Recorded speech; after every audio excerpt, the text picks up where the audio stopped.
Two cops say it to a black army veteran across the room of a small-town diner. Your skin color makes me lose my appetite. A man who wore a different uniform for 22 years and never once raised his voice in a public place. The veteran sets his fork down. He does not raise his voice. Under a napkin, his thumb opens a voice memo, the way a soldier opens a valve. Small motion, large consequence. One phone call later, 8 weeks to the morning, a side door on the north face of Precinct 9 opens at 9:12. 3 people in navy windbreakers walk in. They do not knock. They do not wait. The FBI walked in. The cops, the ones who said it, the ones who laughed, walked out. If you want to see who actually walks out in cuffs, stay with this one. He has not said a word yet. He will not say many. That one hits different when you hear it out loud, doesn't it? I'm Kane Uncovers. I go digging in the stories somebody with money spent a whole lot of it hoping you'd never hear. And this one, it's been buried deep. But before this ending lands, the way it lands, you need to meet this guy. Back when he still thinks tonight is about a birthday cake. Coleman Ironworks closes for the day at 6:04. The last weld cools with a small, tired hiss. The smell of flux still clings to the inside of his shirt, sweet and bitter at once, the way every welder learns to breathe around it. Yates Coleman steps out of his bay, pulls the roll-up door down to the ground, and checks the padlock with 2 short tugs the way his father taught him. 48 years old, 6'2", palms rough the way only metal and heat make palms rough.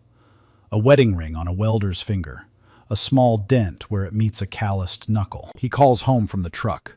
Diane does not pick up. Grace's voicemail picks up instead, the greeting she recorded when she was 12 and has refused to change ever since. He smiles at the steering wheel. He leaves a short message. He tells her he is stopping for her cake and he will be home before the last slice of daylight. Cedar Falls is a mid-sized county seat in western North Carolina. 78,000 people on a good census. 2 precincts. A downtown strip where the bank used to be a feed store and still smells, on warm afternoons, like oats nobody planted.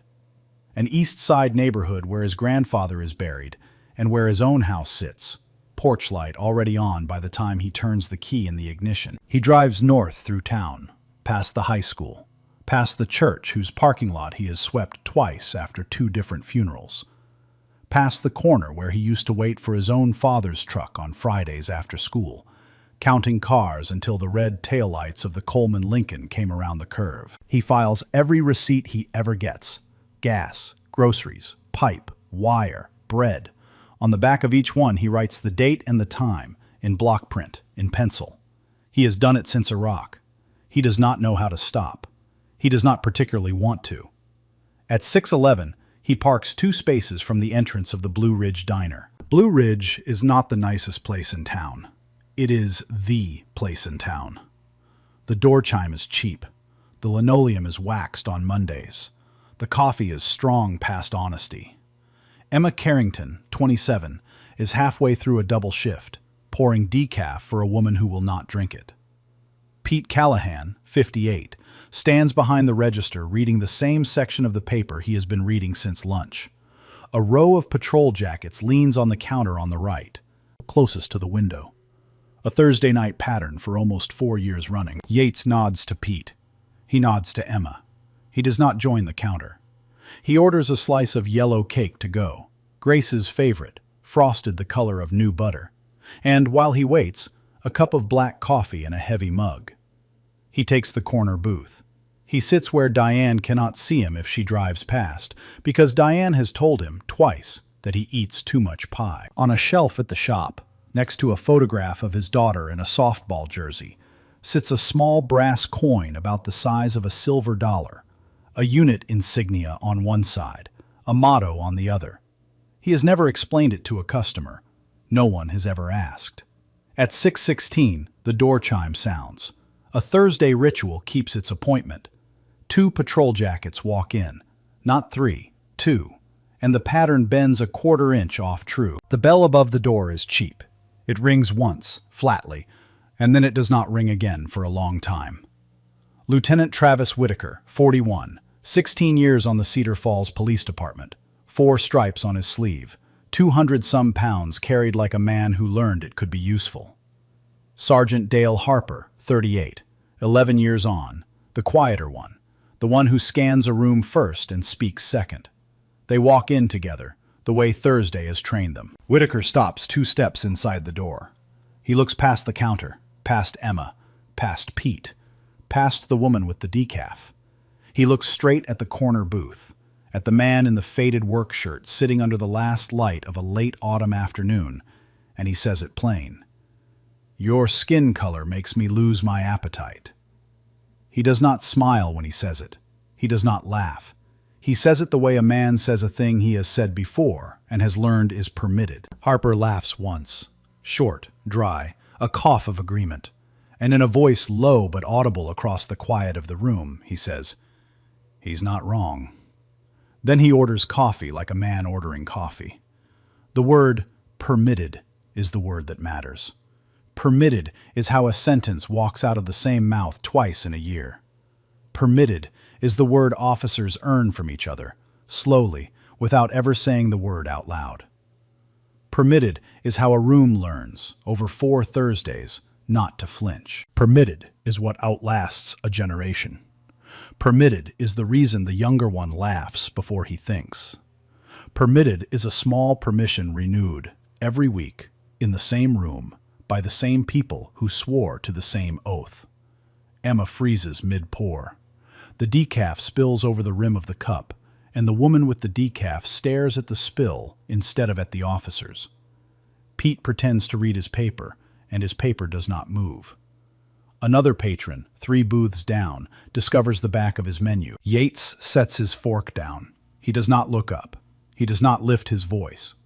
Under the napkin beside his plate, his left thumb presses a small glowing square, and a voice memo begins to run, silent and patient, the way a camera runs in a store ceiling. R1 is 4 minutes and 2 seconds of audio, and the diner does not know it yet. He speaks for the first time. "Officer, would you mind repeating that, please?" "For the record." Whitaker smiles. The smile is the same smile he used in the parking lot of the high school last spring. He shifts. He softens. He says, "Nothing personal, just an appetite thing." As if the second version could swallow the first. The audio has both. Yates pays in cash. He asks, politely, for a printed receipt with the time on it. He asks, at the register, for the names and badge numbers of both officers. He asks them by facing the register and by naming them into the open air of the room, and R1 catches every syllable. "Lieutenant Whitaker, Sergeant Harper, for the record." Pete's hand trembles on the receipt roll. The printer takes 3 tries to release the slip.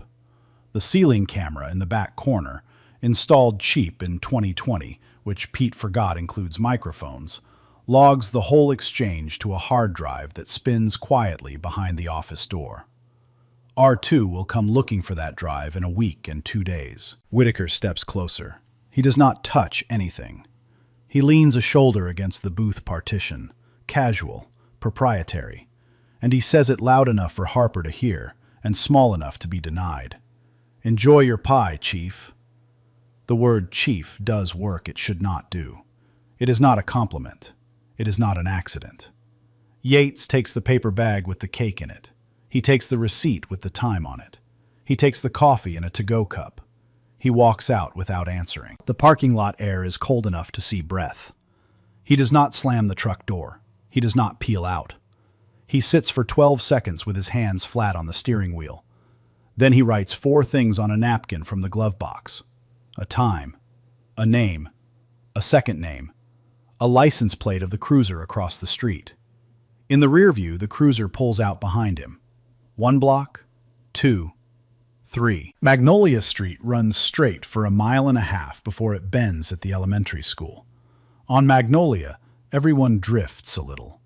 The cruiser lights come up at the long straightaway, bright enough to color the inside of the truck cab blue, and then white, and then blue again. Yates pulls to the curb. He turns the engine off. He places both hands on the wheel at 10 and 2, fingers open. He has taught his daughter to do the same thing. Whitaker walks up slow. The body cam on his chest turns on at the door of the cruiser, which R3 will later timestamp at 6:28. The pretext, spoken plainly for the record, is failure to maintain lane. A tire did not touch a line. The body cam will show it, later, to anyone who asks. License and registration. Yates hands both across without a word. They sit on the console between them like two small rectangles that know the rules. Step out of the vehicle. May I ask the reason for the stop, sir? Step out of the vehicle, please. Yates steps out. The cold air of Magnolia Street has a different weight than the cold air of the parking lot.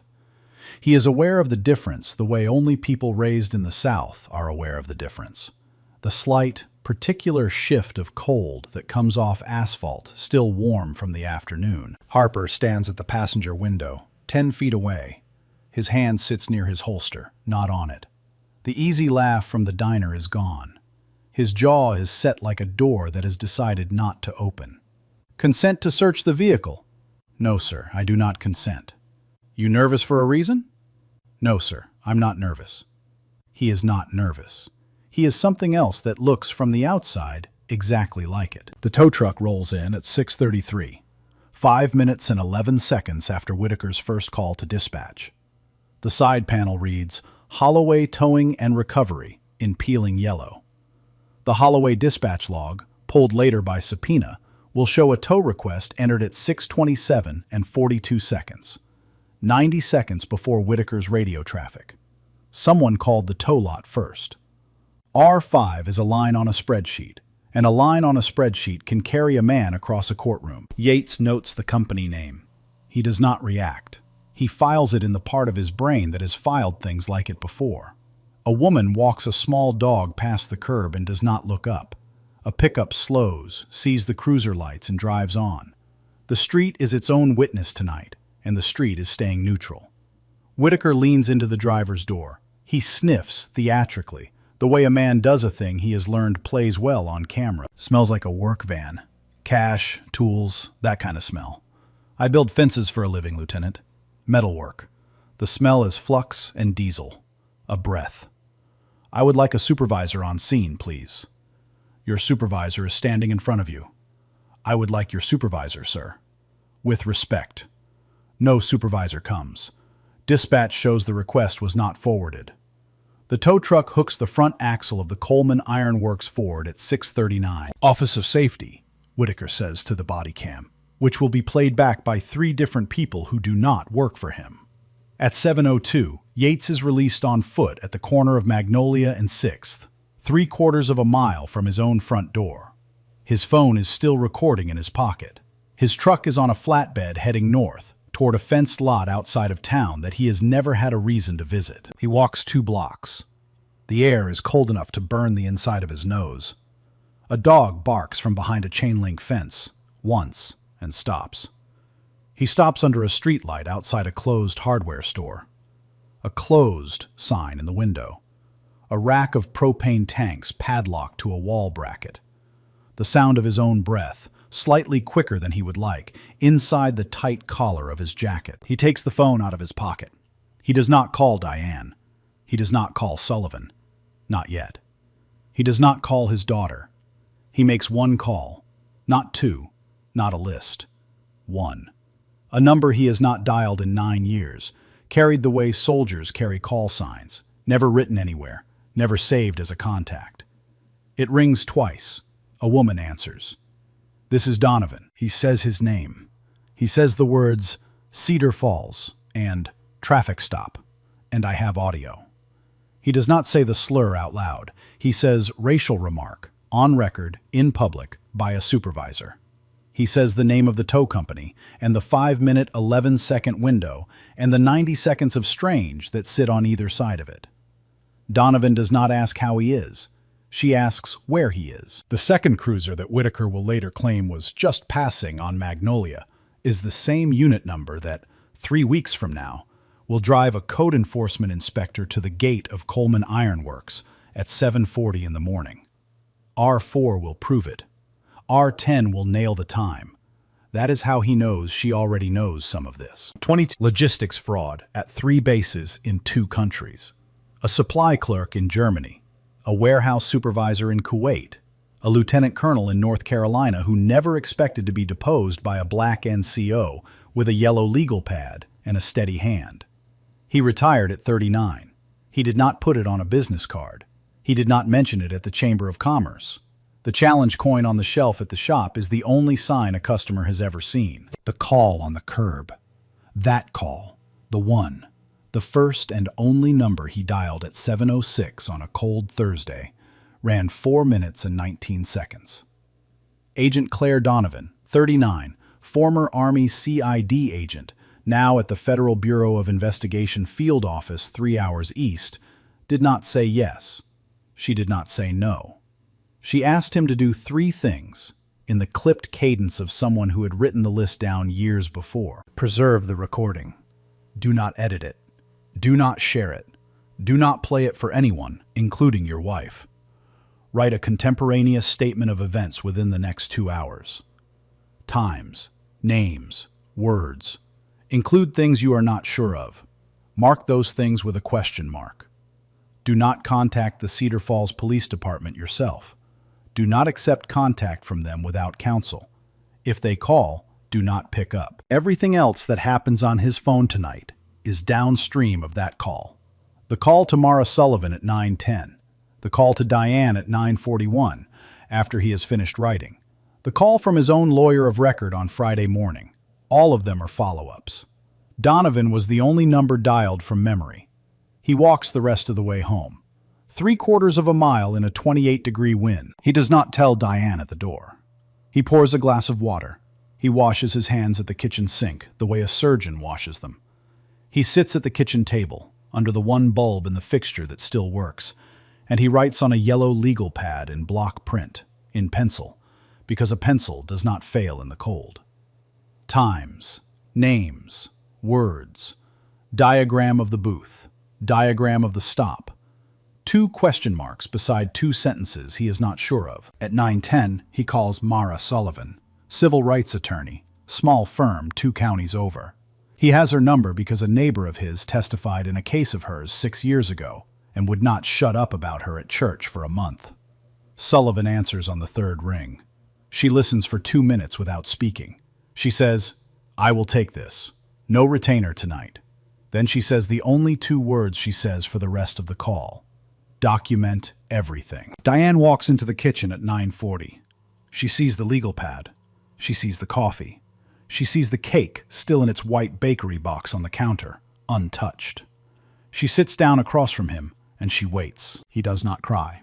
He does not explain the army, because she already knows. He tells her what he was called in the diner, in the same voice he uses to say the weather, and Diane nods the way a woman nods when she has been waiting 20 years for a husband to have to say something like that out loud. They picked the quietest man in the diner. The quietest man in the diner knew exactly which number to dial. The call with Donovan closed with 1 line at 7:10 and change. Don't be surprised if someone you don't know starts pulling records. Nora Brennan is 34 years old, a features writer turned investigative stringer for the regional paper, and she has been waiting for a story like this for 5 years without knowing it. Sullivan's paralegal puts them in contact on a Monday morning. They meet at a coffee shop 2 blocks from the courthouse, in a back booth where the espresso machine drowns the conversation for anyone at the counter. Nora orders a plain coffee and a pen from the barista because her own pen has died. She asks hard questions. She asks them the way a surgeon asks about a pain, without apology and without delay. Why that diner? Why that Thursday? Why that phrase? What was he wearing? What was on the plate? What was his left hand doing when the words came out? Did he ever, at any point in the last 20 years, give a Cedar Falls officer a reason to notice his face before? Yates answers each question in the order it is asked. He does not embellish. He does not rehearse. He tells her about the challenge coin on the shelf without telling her what it says. She writes it down anyway. She files her first Freedom of Information Act request at 3 in the afternoon. Dispatch logs, body cam metadata, tow records for the night of the stop, Precinct 9 schedules for the preceding 12 Thursdays. Within 10 days, 3 things arrive in her inbox. One thing walks through the front door of the paper. The first arrival is a spreadsheet, emailed at 1 in the morning from an address that bounces by sunrise. 6 years of citizen complaints filed against officers at Precinct 9, cross-referenced by officer name. Whitaker appears in 38 entries. 6 complaints were sustained. 32 were marked unfounded or not sustained. The pattern is the pattern. R6 sits in her drafts folder for a day before she opens a second browser tab and begins to verify each one against public docket numbers, which exist and which match. The second arrival is larger.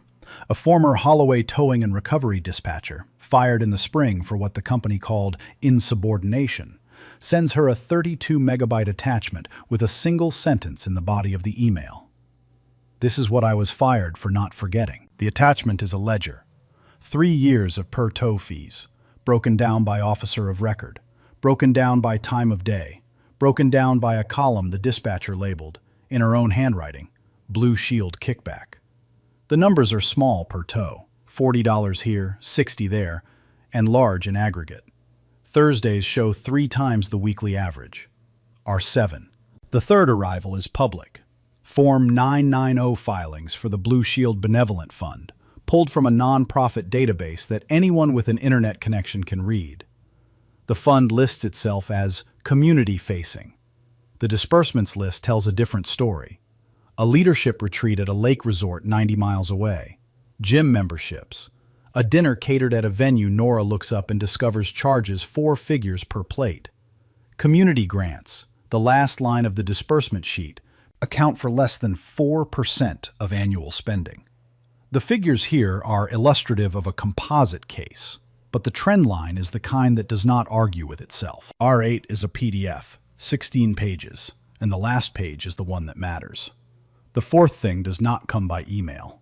At 4:12 on a Tuesday afternoon, a man in a department store windbreaker walks into the lobby of the paper and asks to speak with Ms. Brennan. He will not give his name to the receptionist. He gives it to Nora in the back booth of the same coffee shop an hour later. Detective Holden Pierce, Internal Affairs, Cedar Falls Police Department, 44 years old. In the department 18 years, in IA for the last 7. He wrote a memo in the spring of 2023 flagging the structural relationship between the fund and the asset forfeiture line item of the Precinct 9 budget. He filed it through channels. It did not arrive at the chief's desk. He kept his copy in a fireproof box in his garage. He slides a manila folder across the table. He does not ask for protection. He asks for time. R9 is 14 pages, stamped and dated, and the stamp does not match the routing log it should have generated. Nora takes the folder home. She does not sleep that night. The fluorescent tube over her kitchen table hums at a pitch that will be in her head for the rest of the month. On the stove, a bowl of soup goes cold, and then warm, and then cold again.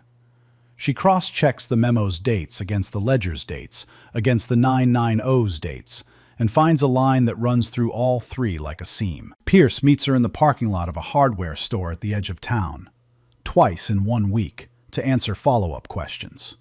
He does not say the chief's name. He does not have to. Sullivan's paralegal, a woman named Teresa, runs a second cross-check at the firm on a Thursday night while her boss is in court, and comes up with the same seam. Yates stays out of it publicly. He welds. He delivers a gate to a farm in the next county.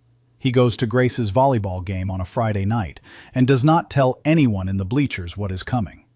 He sits with Diane in the second row and eats a hot dog that he did not order, because Grace has decided her father needs to eat more. At the counter of a hardware store across town, a different one, a regular he has said morning to for 15 years, sees him and looks away. Yates nods at the back of the man's head and keeps walking. On a Wednesday, Sullivan sends him 2 pieces of information he did not ask for. Department of Motor Vehicles records show that the license plate of the Coleman Iron Works Ford was run through the state system 4 times in the 8 weeks preceding the stop. All 4 inquiries originated from units under Lieutenant Whitaker's supervision. None of the 4 is associated with a reported incident, a traffic stop, a citation, or a dispatch call. That is pattern T2, and it is a finger pointing at the diner before he ever walked through the door. The second piece of information is the seam. The Blue Shield Fund's deposit dates, cross-referenced against civil asset forfeiture filings at the county clerk, match to the dollar. Not within a margin, to the dollar. That is pattern T3, and it is the fund's front door. Nora files her first piece on a Thursday, 9 days after the stop. Her editor titles it, after some argument, one word: Thursday. No names, no slur. Just a pattern and a calendar and 4 sources, one of them on the record. The piece goes regional in 36 hours. A national wire picks it up in 96. You do not need a confession when you have a calendar. If you have ever been the only quiet person in a loud room, the one watching the clock, the one memorizing a license plate on a napkin, drop a word in the comments and stay with him. The loud ones are about to push back. On a Thursday morning, 4 weeks to the day after the stop, a city code enforcement inspector opens a file in his office at 5:12 before his shift begins. You know what nobody tells you about cases like this? The dramatic confession everybody keeps waiting for never actually shows up. It doesn't happen in a courtroom. It doesn't happen under bright lights. It doesn't happen the way people want it to. What cracks every one of these things wide open is something smaller, quieter, harder to notice, until it's too late.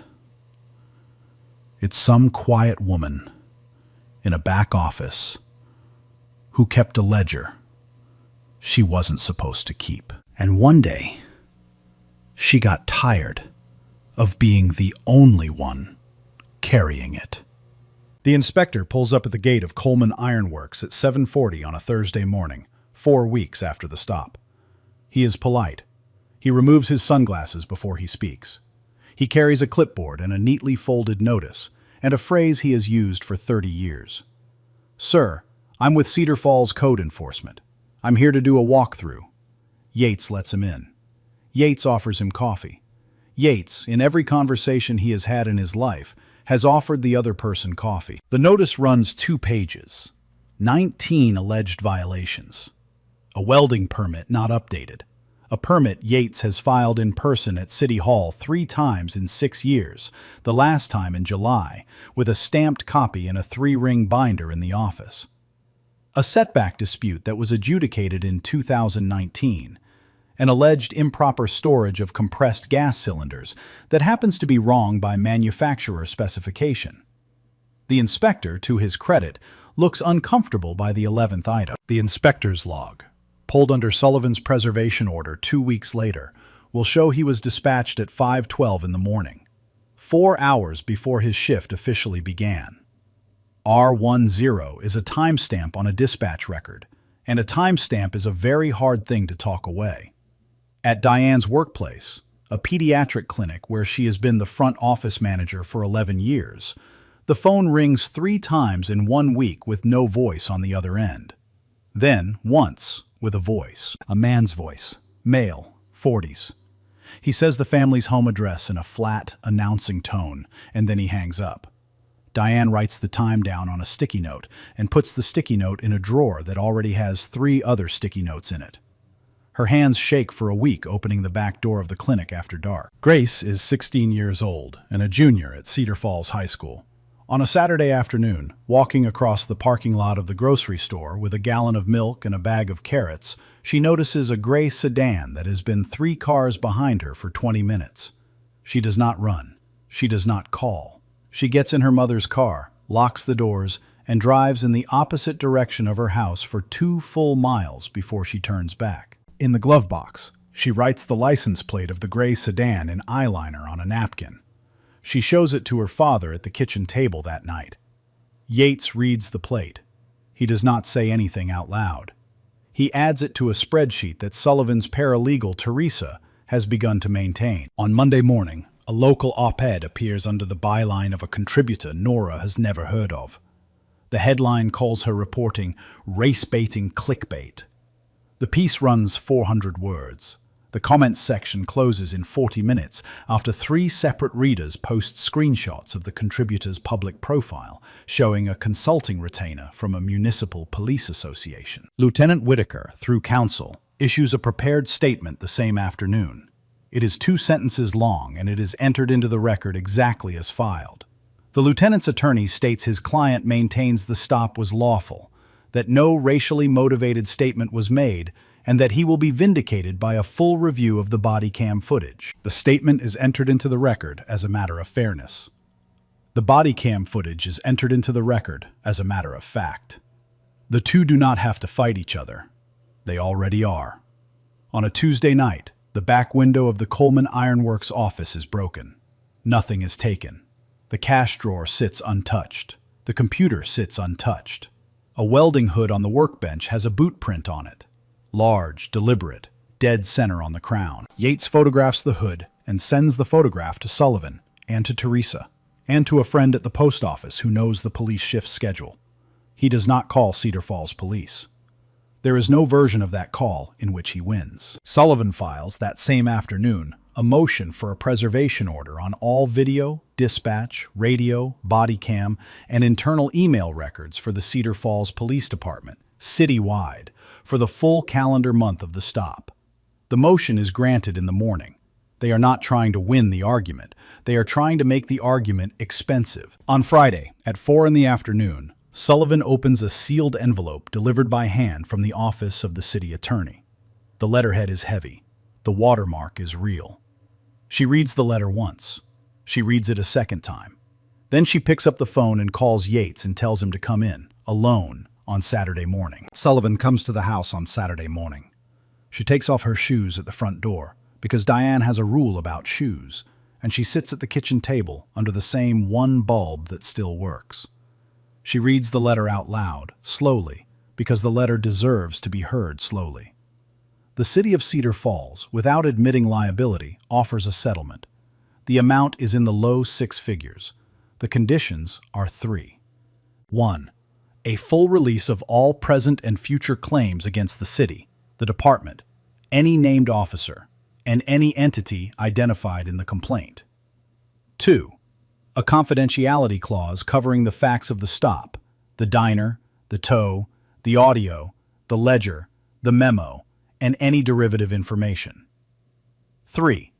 A non-disparagement clause, barring any public statement regarding the events by any party, in any medium, for any reason, in perpetuity. Diane listens without looking up.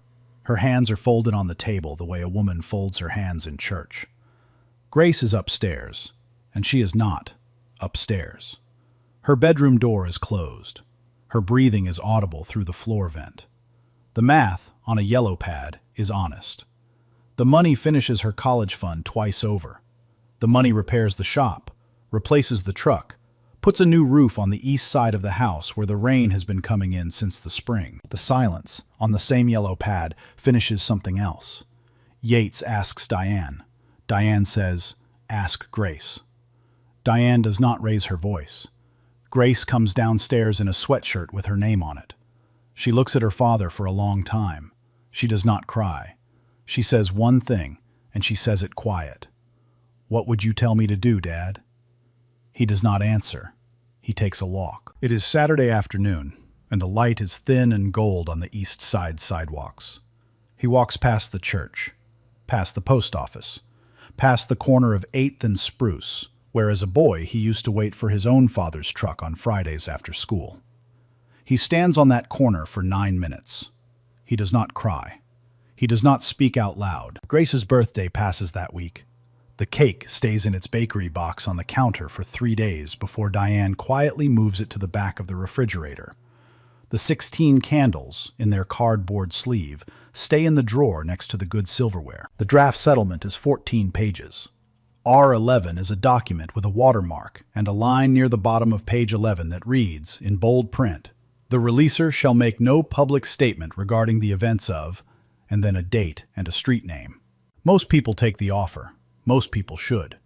This is not a story that pretends otherwise. The ones who do not take it are not braver than the ones who do. They are something else. They are people who cannot live with the particular quality of the quiet that the money buys. For some, that quiet is tolerable. For some, it is not. Yates sits with the letter at the kitchen table for 4 days. He reads it every morning. He reads it every night. On the 4th night, he signs a different document, a formal declination prepared by Sullivan, 2 pages long, typed on letterhead, handed back on a Wednesday afternoon. Silence has a price tag. Tonight, he is learning his. Stay with him. The door he is about to open is not the one he was warned about. On Sunday afternoon, the doorbell rings. A retired sergeant Yates has never met stands on the porch with a cardboard box the size of a microwave. Glenn Rutherford is 66 years old. He wears a Veterans of Foreign Wars windbreaker over a plaid shirt and a belt that was bought in the 90s and has outlasted 2 belt buckles. He retired from the Cedar Falls Police Department 4 years ago with 29 years on the job, a wife buried 18 months, and a fireproof box in his garage that nobody in the department knew was there. He takes off his cap in the foyer. He sets the cardboard box on the kitchen table, gently, as if the cardboard could bruise. "I did not know your name before this week," he says. "I know it now." Inside the box are 4 things. 1.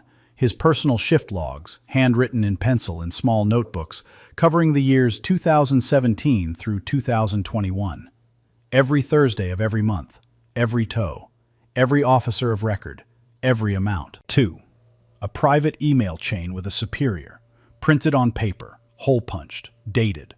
The chain ends with a 1-line reply that reads, "Let it go, Glenn." 3. A handwritten list on yellow pages torn from a legal pad. Names, dates, dollar amounts, cross-referenced against a column labeled Thursday. R12 is the spine of the timeline Teresa has been building for 3 weeks. 4. A sealed envelope addressed, in Rutherford's own hand, to the United States Attorney for the Western District. Unopened. Unmailed. Rutherford does not want money.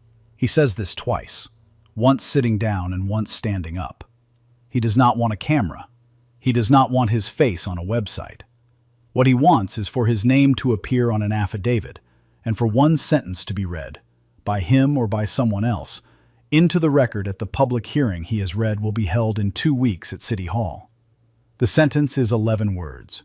He has rehearsed it in his kitchen for a year. "I was there. I saw. I am sorry it took me this long." That night, 2 members of Yates's VFW post pull into the driveway in a pickup with a sheet of plywood in the bed. They do not knock. They measure the broken window at the shop and cut the plywood to size and screw it into place. And when they are done, they sit on the tailgate with Yates and drink coffee from a thermos one of them has brought. They do not talk about the case.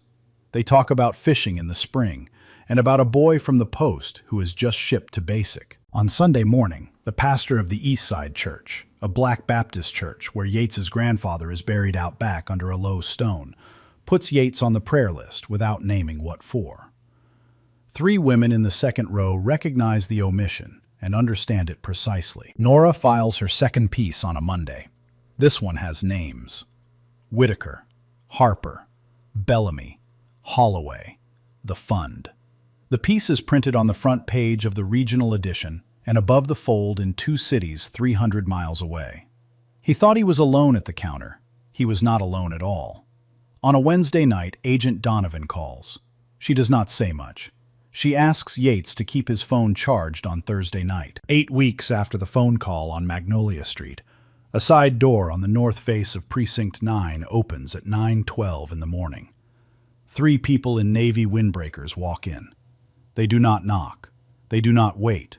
No one walks them back out for 40 minutes, and when they do, they are carrying file boxes by hand. The public entrance of the precinct stays open all morning. A desk clerk processes a lost wallet report for a tourist from Delaware, while 2 rooms away, a filing cabinet is being inventoried by a team that has a warrant, a manifest, and a quiet, unhurried manner. The tourist does not know. The tourist files her form, thanks the clerk, and leaves. The clerk is thanked for her trouble. She does not know, that morning, that her line of work has just changed shape. She will find out on the evening news, like everyone else in the building. The warrants were signed at 4:58 in the morning by a federal magistrate, 3 hours east. The application ran 61 pages. The attached affidavit ran 28. Paragraph 14 of the affidavit referenced a voice recording received by an agent of the Federal Bureau of Investigation on a Thursday evening in November. The timestamp and duration listed in full, and the recording entered into evidence under its original file name. Paragraph 14 begins with his phone number. Chief Raymond Bellamy is not at his desk at 9:12. He is in a breakfast meeting across town at a hotel restaurant, on the schedule the agents pulled 2 days before, in a booth the agents chose not to interrupt. He will return to the precinct at 20 past 10 and find the side door taped open and a receipt for 143 seized items taped to his office chair. By 5 in the afternoon, a redacted portion of the affidavit is on public record. Reporters crowd the courthouse steps in a town 3 hours east. The federal investigation, the unsealed pages reveal, has been open for more than 7 months. Yates's phone call did not begin it. His recording accelerated it. The November timestamp converted a dormant predicate into an active warrant file. Agent Donovan, reached by a national reporter on the courthouse steps at 5:14, gives exactly one on-record line. She gives it flat, without inflection, in the voice of a woman who has learned not to let a sentence tilt one way or the other. Allegations of racial bias are a civil rights matter. Financial self-dealing is a federal one. Both are in scope. The line prints verbatim on every front page the next morning. Lieutenant Travis Whitaker is placed on unpaid administrative leave by 6:20 that evening, by written order signed by the acting chief, which is not Raymond Bellamy. The signature line on the order is blocky, clear, and does not shake. Sergeant Dale Harper's attorney calls the United States Attorney's Office at 9:02 the next morning. By noon, Harper is walking from a black sedan into a federal courthouse with a folder and a new understanding of the word cooperation. R13, the redacted affidavit excerpt, goes to Nora at 8 in the evening, stamped and page numbered. She reads paragraph 14 3 times at her kitchen table, and then she prints it and pins it to a corkboard above her desk. The fluorescent tube hums its familiar pitch above her head. At 7 the next morning, the city of Cedar Falls announces an emergency oversight hearing. It will be held in the council chamber at City Hall in 6 days. It will be streamed. 2 national outlets ask for feed access within an hour of the announcement. Yates is asked to speak. He says yes. He asks for 10 minutes. The council chamber at City Hall is standing room only by 6:45. Uniforms line the back wall, arms crossed, eyes forward. The middle rows are reporters, regional, state, 2 from national outlets, all of them typing the same word, Thursday, into the same shared document. The front rows are neighbors, the choir director from the East Side Church, 2 of Yates's welding customers, Grace, in a navy dress, hands folded. Diane, 1 row back, where she can watch the back of Grace's head and the front of her husband at the same time. Councilwoman Adele Hartley, 51, chair of the Public Safety Committee, gavels the chamber to order at 7 sharp. Mayor Ellis Whitmore reads a prepared statement that is 3 paragraphs long and says, in plainer words than he would have chosen, that the city is fully cooperating with all authorities and looks forward to the findings of the federal inquiry. Chief Raymond Bellamy reads his own statement next, by prior arrangement with counsel. He reads it carefully. He does not deviate. The statement is entered into the record as a matter of fairness and as a matter of fact. Yates takes the lectern at 7:18. He does not raise his voice. He does not accuse anyone in the chamber by name. He reads a timeline from a single sheet of paper. He plays 82 seconds of audio from a phone speaker, the voice memo from a corner booth in a diner on a Thursday in November. And the chamber becomes the kind of quiet that is not comfortable. He holds up 1 page from the Blue Shield Benevolent Fund's Form 990 and reads the line at the bottom of the disbursements table. He reads Glenn Rutherford's 11-word sentence into the record, as promised, with Rutherford standing at the back of the chamber in his VFW windbreaker, hat in his hand. He closes with 1 line. No one stands above the law, not even the people sworn to enforce it. He sits down. The chamber stays silent long enough for the word sworn to keep ringing in the rafters. Councilwoman Hartley calls for a motion. The motion is to refer all Blue Shield Benevolent Fund records to an independent auditor and to suspend the department's Civil Asset Forfeiture Authority pending review. The vote is 6-1. A second motion formalizes Lieutenant Travis Whitaker's unpaid administrative leave, on the record, in writing, over the objection of a single council member whose objection is noted and whose vote is logged. Sergeant Dale Harper's name is not read at the hearing. It will be read at the next one. Outside the chamber, on the stone steps of City Hall, Nora files her final piece of the week from her phone. A national wire picks it up inside 12 minutes. A neighbor Yates has known for 16 years, a man who has borrowed a pipe wrench from him and returned it unwashed, walks up the steps in the cold, shakes his hand, and cannot think of anything to say. Yates thanks him. He means it. He came in carrying a folder. He leaves carrying a city's attention. On the sidewalk, his phone buzzes in his coat pocket. The number is blocked. He looks at the screen for 3 seconds. He does not answer. I've been writing stories like this one for years, and I still don't fully have the words for what just happened in that chamber. A guy walks up, doesn't raise his voice once, lays down a folder, and a lieutenant's career evaporates in real time. Most people never get to see power like that. Not loud power. Not obvious power. Quiet power. The kind that doesn't argue because it doesn't have to. You just did. 1 month later, the corner booth at the Blue Ridge Diner is empty because the Blue Ridge Diner is empty. A notice taped inside the glass of the front door announces the restaurant is temporarily closed for renovation. The notice has been there for 3 weeks. The ceiling camera has been removed. Emma Carrington works the cafeteria at the regional hospital now. She says it is safer. She says it is simpler. She does not say it is better. Pete Callahan has not been seen at the register in a month. Yates sits at a counter in a new place across the street, a small lunch spot run by a couple from 2 towns over who do not know his name yet and who pour a cup of black coffee that is strong past honesty. He takes the receipt. He writes the time on the back in block print, in pencil, because he does not know how to stop and he does not want to. Grace's late birthday cake was cut 2 weeks ago, on a Tuesday night, at the kitchen table.